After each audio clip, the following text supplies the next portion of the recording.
ग्वालियर प्रदेश कांग्रेस अध्यक्ष जीतू पटवारी ने इंदौर के पार्टी प्रत्याशी अक्षय क्रांति बम के द्वारा अपना पर्चा खींचे जाने को लेकर भाजपा सरकार पर बड़ा हमला बोला है। उन्होंने कहा है कि गुजरात के सूरत के बाद इंदौर का यह एपिसोड बताता है कि भाजपा लोकतंत्र की हत्या करने के लिए किस हद तक जा सकती है। उन्होंने कहा कि यह चुनाव देश में लोकतंत्र संविधान बचाने का चुनाव है। अब यह पार्टियां के बीच चुनाव नहीं कर रहे हैं।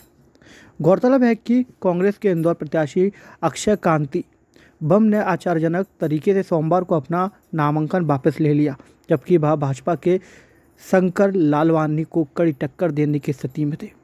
ग्वालियर सांसद क्षेत्र से पार्टी प्रत्याशी प्रवीण पाठक के समर्थन में करेरा में सभा लेने आए पीसीसी अध्यक्ष जीतू पटवारी ने कहा है कि भाजपा ने दबाव की राजनीति में यह कांड किया है।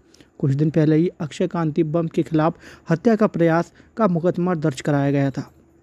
उन्हें इंदौर के अलग अलग स्थान में रखकर यातनाएं दी गईं और उन पर इस तरह से मानसिक दबाव बनाया गया कि वे अपना नामांकन वापस लेने के लिए मजबूर हो जाएं।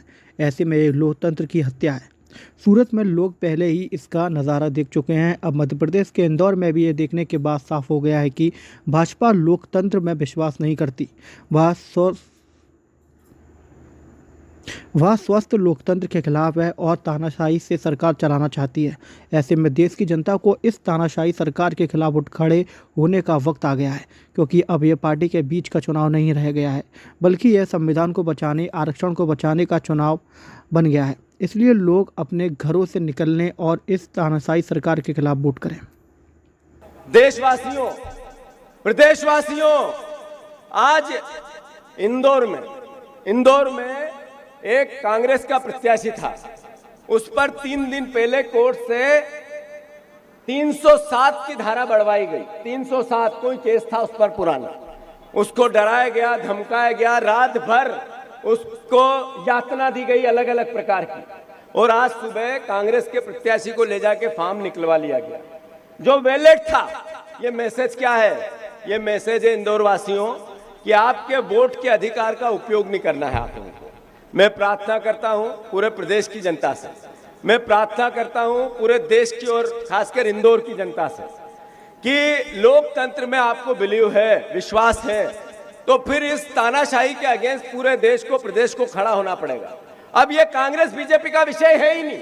जो परिवार का साथी ये सोचता है कि मुझे वोट देकर मेरी सरकार चुननी है, मेरा जनप्रतिनिधि चुनना है, मुझे आगे भी मेरे देश में लोकतंत्र को जिंदा रखना है, मेरा आरक्षण मजबूत रखना है, तो संविधान को मजबूत रखना है, तो फिर आपको भारतीय जनता पार्टी के तानाशाही रवैये के तांडव के खिलाफ खड़ा होना पड़ेगा।